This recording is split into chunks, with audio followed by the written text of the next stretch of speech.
A lot of your burning questions have just been answered by Games Workshop in their very, very recent Tacoma FAQ for their GW Open, which they are hosting. This is not a official FAQ for Warhammer 40,000, but it is Games Workshop's FAQ for their specific tournaments, which, if you want to take my advice, I would just go ahead and assume that these are official rules in the games and that they will be put in when you see the official data slate coming up here in a week or two coming up. So this is just the preview that they are giving players so that they can play at their events right now.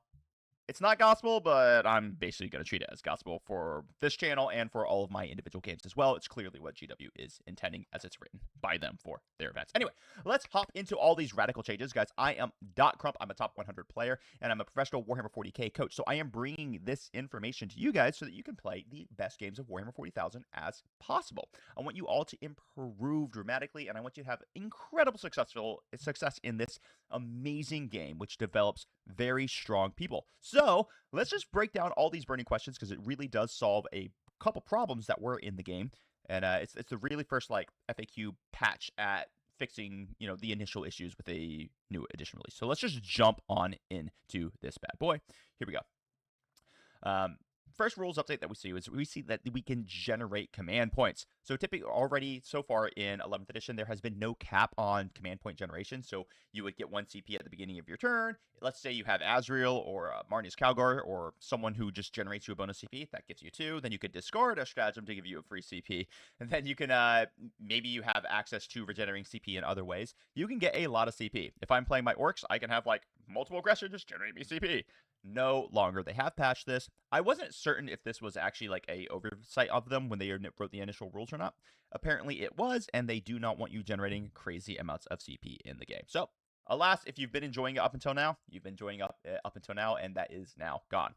Modifying a stratagem CP cost. Rules that enable you to target a friendly unit with a stratagem for 0 CP, but do not specify the name of that stratagem. Instead, reduce the CP cost of that stratagem by 1. So for all your captains who say, hey, it's a 0 CP strat, it's just back to how it was in 10th edition now, where it's actually just reduces the cost of it by 1 CP. This is a really good change they added in there. 1 normal move per phase is really good because this was causing problems. You can't reactive move to the reactive moves after you've done a normal move. That could just give people a ludicrous amount of movement that was happening on the tabletop, and it's not a really common interaction that happens, but it has been happening. Stratagems that can be used more than once per phase. So if you've got a ability that would allow you to use a stratagem, say the grenade strat, for example, or the Overwatch strat, that's probably a more common one, and you have an ability that says, hey, you can use the Overwatch strat even if another unit has already used the Overwatch stratagem. Basically what this rule specifies is that you can in fact do that, and it doesn't interfere with the core rules limit of 1 stratagem per each stratagem only being utilized once per phase or per turn. But if you're going to do this, the ability has to specifically call out the name of your stratagem that you can use. So for example, if you have a captain's ability that lets you use a strat for free, you cannot use that free stratagem or that discount stratagem to repeat a stratagem that's already been used this phase. But if you are what's the Galactopus called for Necrons? Hexmark Destroyer. If you're a Hexmark Destroyer and your ability specifically says you can Overwatch, even if another unit has already Overwatched, then you totally can. It's just, everyone was playing it this way. It's just good to get it in writing, and it's nice and clear. All right, stratagems that add new units to your armies. Any stratagem that you have that has the ability to bring a new unit in now has a restriction of only once per battle. Sorry, all of my Crew Hunting Pack players. It's back. Anyway, stratagems that prevent units from being targeted. This is actually kind of an interesting one. If a stratagem has an effect that says the target unit can only be selected as the target of a ranged attack if the attacking model is within 12 inches, basically a stratagem that gives you lone operative. Well, now that lone operative is actually 18 inches. So it is what it is. The reality is that means that basically all those strats are, in most scenarios, going to be useless because you can get hidden pretty easily in this edition. Of course, this does still apply to things like monsters, vehicles, tanks who can't get hidden, so it's not useless, but it does decrease the usability of strats such as that. Grenade stratagem. This is another really good just wording clear up. Anyone who wasn't playing it this way is just kind of being an anal jerk. But now, if you have a stratagem that some rules may use the term grenade stratagem, and that is synonymous with the explosive stratagem. In 11th edition, they have changed grenades to be explosives. So some units have the ability to utilize the grenade strat for free, which is the exact same thing as the explosive strat, but it's not explosive. So people have been saying you can't use that anymore because there's no grenade strat. Every rational TL I know has allowed this, and now it's in writing, which is very good. Tank shock, exact same rules, just with crushing impact, not grenades. Then effects that can cause desperate escape tests. This is actually a pretty cool little update here. So if a stratagem or ability forces a unit to make a desperate escape test, that unit must make one hazard roll for each model in said unit, and they must make a battle shock roll test, which is identical to how what the desperate escape actually makes you do normally. But now if you are taking a desperate escape because you're trying to fall back from a unit of witches who force a desperate escape, now you get it. Now you do have to go back to making those battle shock tests, which is a very big deal actually. Desperate escape's a much bigger deal in this edition. All right. Controlling an objective at the end of a phase. At the end of each phase in turn, the first thing players do before any other at the end of the phase / end of turn rules or abilities is determine which objectives are controlled by which player. This is basically here just to standardize when objectives are looked for control, because there were some issues with certain abilities in the game that were making happen. If you don't know what those abilities are, I'm not going to bring them up because it would just confuse you needlessly, because now it is the way that we're all used to it being done back from 10th edition. All right. Add to the end of 18.01 transport capacity. Alas, the days of running 6 empty dedicated transports and just having a party with all of your empty rhinos is gone. You now have to have units embarked within the dedicated transport, or the dedicated transport goes poof at the beginning of the game. So you can no longer take an empty dedicated transport. This is good because the reality is just having a fleet of unmanned, like, dirt cheap transports running up the battlefield is obnoxious. And in many situations, it could be abusively good for units that have good dedicated transports. All right. Change the after moving of objective consolidation. So this is an important one. So objective consolidation, your unit must be unengaged and within range of selected objective. So just to clarify what this means, currently, there are 3 modes of consolidation in Warhammer 40,000. The first mode is going to be an ongoing consolidation, which means you guys finish your fight, and then you consolidate closer to the enemies that you were fighting. Boom. The second one would be called an engaging consolidation.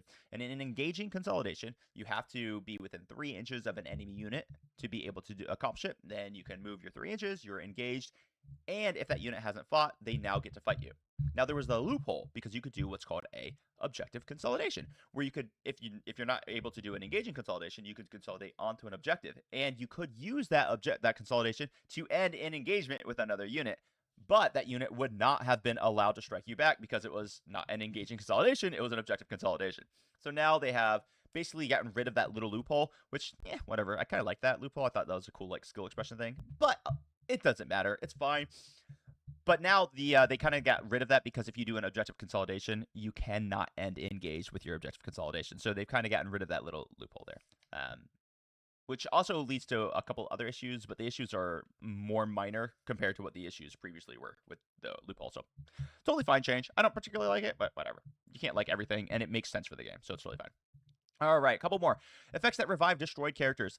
Thank goodness gracious, you can no longer... All right, there was a Necron loophole, if you guys didn't know. And this ability was actually... If you watch my content, you understand I don't like utilizing the term broken. I think everyone throws the term busted or broken out there, and they're just, like, sensationalizing things for no reason. Most of the time when people use the term broken or busted, what they really mean is something's just a little bit too strong, or maybe it's a little too cheap. Broken and busted is normal mechanics, is when you actually change or break the normal mechanics of the game. That's when the term broken or busted should be utilized, and this was an actual broken / busted mechanic, and there are some of these in the game that have occasionally popped up. In this one, what would happen is previously if we're playing, say, the Necrons, and you destroyed an entire unit of the Necrons. Let's say we had the unkillable brick of Necron warriors led by Orican, the Diviner, and the entire unit was completely destroyed. Well, the Necron player in Awakened Dynasty could spend 1 CP to resurrect Orican the Diviner, and then suddenly that entire unit would also be eligible to come back to life. So if they got a Reanimator next to it, they've got a Catacomb Command Barge, they've got a Ghost Ark, they could then 2d3 resurrect your warriors. They could then 2d3 resurrect from the Catacomb Command Barge, and then in their command phase, they could 2d3 resurrect the warriors again. And so even though you annihilated the entire unit, it was completely gone from the battlefield, boom, suddenly the unkillable unit of Necron warriors is back. And it was actually a busted mechanic. So that is now gone. You can no longer do it. Now when you resurrect that character model, they are no longer a part of a attached unit, which is good. they come back as their own individual unit. It does minimize the usefulness of that stratagem, but it's still a pretty dang good stratagem because you can still utilize it on, like, oh, I don't know, a Fort Fiona Pain Scorpic Lord, Necrosaur, all those guys. Anyway, healing or regaining lost wounds. When a unit heals or regains a number of wounds, blah, blah, blah. All this means is that you're not going to be resurrecting character models by healing a unit anymore, which is also a good change. Genestealer Cult's Army Rule. This just clarifies your resurgent points and that you can not be resurrecting character models when you're adding your new units via the Genestealer Cults. All right. This is a very good change that we see right here. Setting up large models from strategic reserves. A lot of people actually didn't know this caveat in 10th edition, and I'm really glad they brought it back because it's important. So when you're arriving from strategic reserves, you actually have to be wholly within 6 inches of a board edge. So up until this point in 11th edition, you cannot bring things like Defilers in from strat reserves because they're 6.2 inches wide on the base. So it's literally impossible for them to arrive from strategic reserves. So now there is a caveat that will allow those extra large models to come in from strategic reserves.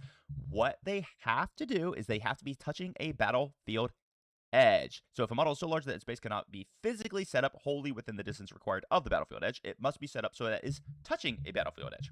And then during a turn in which such a large model is set up on the battlefield, excluding your aircraft models, that model's unit cannot do a normal advance, fallback, or charge move, they cannot make any attacks with ranged weapons. So if you come in out of reserves this way, you can't shoot, you can't overwatch, you can't do any of that stuff.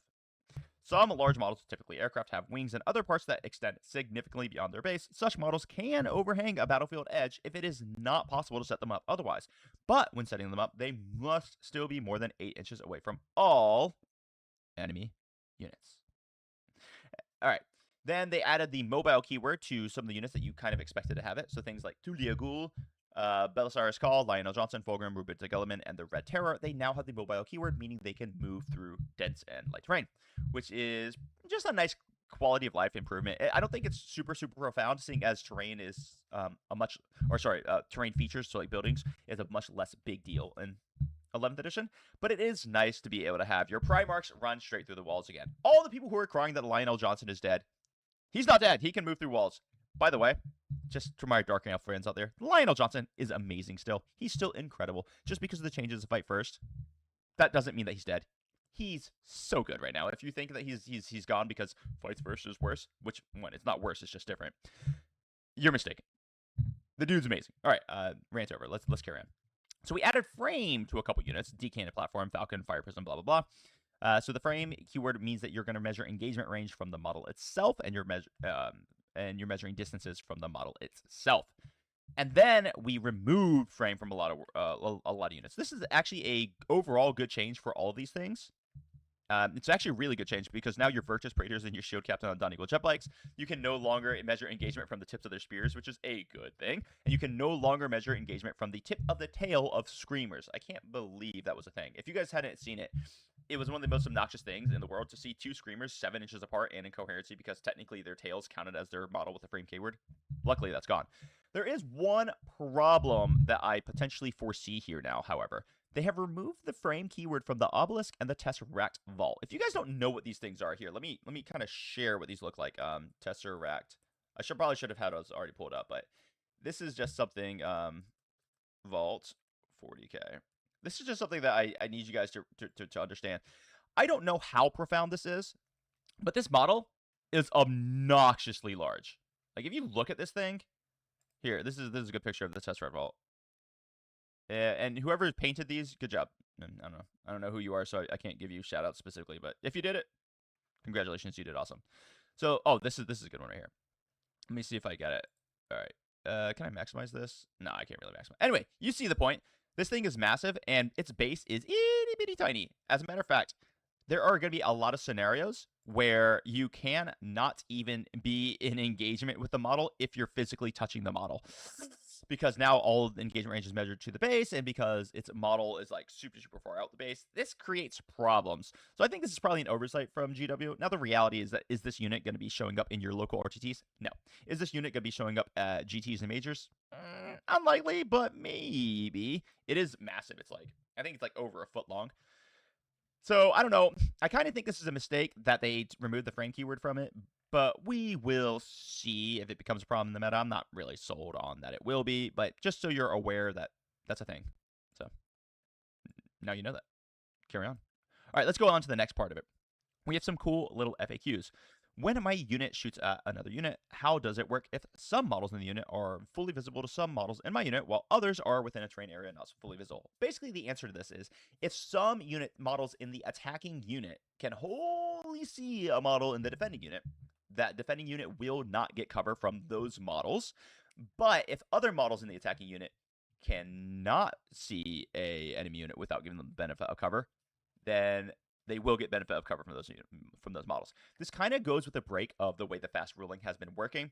So basically now what you're going to do is you're going to have to split your attacking models' attacks into two separate groups. One, which is not suffering the negatives of benefit of cover, and one that is suffering the negatives of the benefit of cover. I think it's a good change just to clarify the way it works, but it's a little bit awkward how it feels on the table. But honestly, with a little bit of practice, you'll be fine. No big issues at all. Okay, then we look at this one. We have my unit has an ability. Let me just move it over here so you can read it. My unit has an ability that allows it to disembark from a transport after the transport performed an advanced move. What mode of the disembark move do I use with this ability? You will select a rapid disembark move. Boom. Very, very easy, very succinct. No questions asked about this. Some people were curious whether it was a tactical disembark or whatever. Now it's a rapid. It's done. All right. After using an ability that increases the CP cost of a stratagem, if my opponent does not have the necessary CP available for the selected stratagem, what happens? Well, the answer is that no CP gets spent, and the stratagem's effects are not resolved. So you can't use the stratagem, you don't spend any CP, but it still counts of having used the stratagem, so you cannot use it somewhere else on the tabletop. This is important for the way that Vect Auras work now, because your Vect Auras, or your, what's it called, your Aura of Madness or whatever, like the Calidus's aura that increases the cost of a stratagem, can only be used once per turn. That's not a constant effect anymore. Question: after using an ability that increases the CP cost, that the same Vect aura we were just referring to, must my opponent continue to use the selected stratagem at the increased cost if they have the necessary CP available? Yes, your opponent does not get to take this back. This is very explicitly put in the rules now. Pay attention to where these Vect auras are, because you do not have the ability to take this back anywhere. All right. When does a flying unit, and by the way, this next one I feel very vindicated about because I was talking about this and people tried to flame me in the comments and I was right. All right. When does a flying unit choose to take to the skies? When the unit is selected to make a normal advance, fallback, or charge move, note that in the case of an advance or charge move, that means the unit must decide to take to the skies before rolling for the advance or charge. So you do not get to see the advance or charge to see if it's worth it to take the -2 penalty yet. You have to declare it before, which that's the way I interpreted it, and I got flamed for it. But it's really nice to see that GW's got my back. I love you, GW. Clearly, I paid them off. You know, I gave them $17, and they made this change. So you have it. All right, how do modifiers to the charge roll or to the maximum distance of the charge move, such as take the skies, impact selection of charge targets? A charging unit may only select charge targets that are within the maximum distance of their charge roll, including any modifiers. Pretty darn obvious. Okay, we got a couple more to go through here. Are upgrades enhancements? Yes, upgrades are enhancements. Shocking. The enhancement, which is subcategorized as an upgrade, is enhancement. Can a unit have both an upgrade and an enhancement? No. So if you are trying to build units and you want to know, can I put an upgrade on the unit and then an enhancement on the attached character? No, you cannot. Argument over. All right. Can an attached unit be given an upgrade? Yes, you can have a character who's leading a unit, and that unit then has an upgrade. That's no problem, but you can't also have an enhancement on the character. And then here's the big one, which people have been fighting tooth and nail about over the course of like the last, I don't know, 2 to 3 weeks that 11th edition has been live, which is kind of crazy that it's only been 2 to 3 weeks that we've been in this edition. Can an epic hero unit form an attached unit with a unit that has an enhancement? Absolutely, yes. This means you can have a character that is carrying enhancement, or you can have an upgrade on that unit with your epic hero. No problems. We like this. This means that Gazkul Mak Urchak, our prophet of Gork and Mork, has the ability to take the Pain Boy with Follow Me Lads, or with the Bionic Lads if you're running Freebooters Crew. So, it's amazing. Okay, here we go. My unit began the game on the battlefield and was subsequently, oh my gosh, that was a hard word to say, placed in strategic reserves during the first battle round. May that unit perform an ingress move to return to the battlefield during the first battle round? No. So this is a thing that has been different in 11th edition, which is confusing people. Back in 10th edition, if you had the ability to go into reserves and arrive via deep strike, you could go into reserves at the end of your opponent's turn 1 and come down in turn 1. You cannot do this in 11th edition with a very specific exception. So let me give you the exception. If you have an ability which requires or allows specifically you to come down in turn 1 or the next turn, then you can come down in turn 1. So here's a good example. Your Callous Assassin uses their acrobatic escape ability to be placed into strategic reserves during the first battle round. But that ability says they must return in their controlling player's next move phase. So you have to. It overrides the core restriction on not arriving in turn 1. Also, if you have abilities that specifically say you can ingress in turn 1, of course you can ingress in turn 1. All right. My unit has an ability which triggers when making a save roll for a specific model in the unit, i.e. a shadow field. This has been a problem so far. Oh, sorry, let me fix the screen. So this has been a problem so far. Like, let's say we have a unit of Cabal Warriors and a Archon with a shadow field, which is a 2-up invulnerable save that cannot be rerolled. Or we can talk Oryx Makari, 2-up invulnerable save cannot be rerolled. Whatever, you got it. So can I reroll saves in that fast dice rolling experience? Yes, assuming that the character with the non-rerollable save is not first in the allocation order. If they are first in the allocation order, no, you cannot reroll things utilizing the fast dice. This is a good cleanup to the way the fast dice rolling mechanic works, which, by the way, the fast dice rolling mechanic is actually really good. It's just there have been some issues, and now this is cleaned up. Thank you. Now, there's another issue that has also been cleaned up. Previously, Sisters of Battle players were not feeling very good because you would have to declare that you're going to auto-pass a save or auto-fix an attack or a wound roll or whatever before any dice were rolled because of the way that fast dice rolling works. Now you no longer have to do that. You can absolutely utilize the miracle dice to replace it, which is really, really good. That's what that big blob of text basically says. Now, next one, and we're getting close to the end here, guys, so just bear with me. I think we got like 2 minutes left here. For the purposes of victory point scoring limits, is the end of the battle the same timing as the end of the 5th battle round? Answer is no. Victory points scored at the end of the battle are not subject to the 15 points per battle round scoring limit. This really means that you can massively score a lot of points in the last battle round. This is a huge thing in 11th edition that wasn't particularly real in 10th edition. If you are down by a lot of points, you really should play the rest of the game because you can have insane scoring potential at the end of the game. Like, there are very realistic ways to get 35 plus points in the last battle round in the new edition. So you are never out of the game as long as you still have models and you still have the potential to score. So keep it up. Keep it up, Chads, and you do your things. All right. Units have all the keywords of all of their models, and attached units have all the keywords of all of their component units. How are destroyed models taken into account for these purposes? Answer. These statements are only true so long as the models possessing those keywords remain part of the unit. Destroyed models do not contribute their keywords to their prior unit. So if you had an infantry squad that was led by a monster character. Now, anti-monster weapons will affect the entire squad. But if they precision out that monster character, the remaining infantry units models no longer have the monster keyword on their unit, so they will no longer be affected by anti-monster weapons. There we go. They gave another example of the aspiring sorcerer. Okay, do a unit's abilities continue to function while they are embarked within a transport? This one actually really surprised me.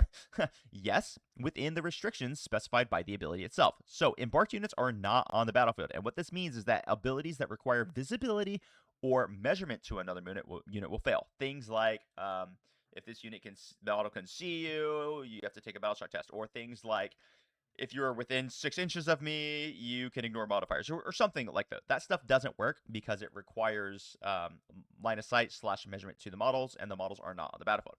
However, other abilities will function. This example kind of blows my mind.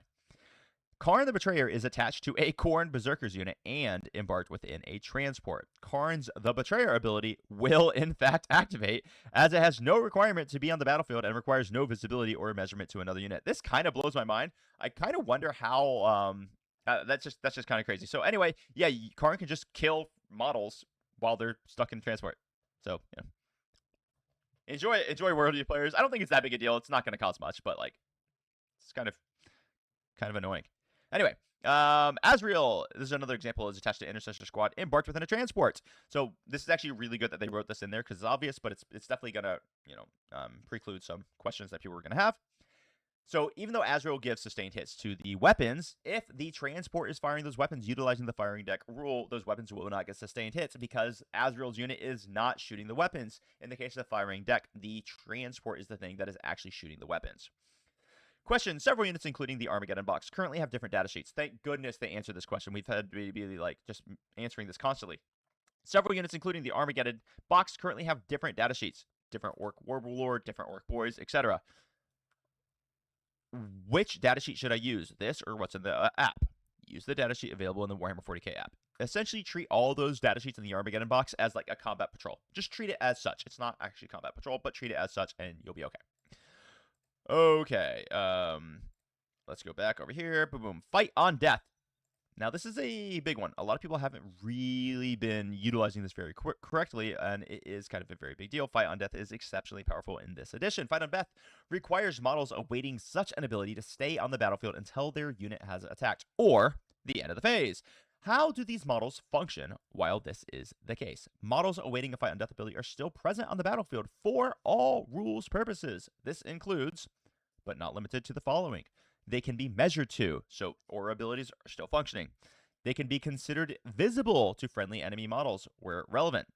Okay, so if you have to have like Huron's ability, for example, if he can see you, you get plus in Huron's Raiders or Huron's Marauders, something like that. You can get both fallback shoot charge and +1 to hit. They can use their data sheet abilities. They can be targeted by stratagems. Crazy. So if a unit is fighting on death and you also want to pop a stratagem on them to give them sustained hits, you can totally do that. Enemy units can still be engaged with them. This is the big one because this will turn off the opposing player's consolidate moves, pylons, and even overrun fights. You can turn off overrun fights by utilizing your fight on death missions. All right, 2 more, and then we wrap this thing up. A secondary mission, Plunder, references one unit within a terrain area that is not within your territory. Is the requirement to be not within your not within your territory referring to the unit or the terrain area? The answer is it's referring to the terrain area. So your unit can totally be within your territory as long as the terrain area is not when you're doing the Plunder mission.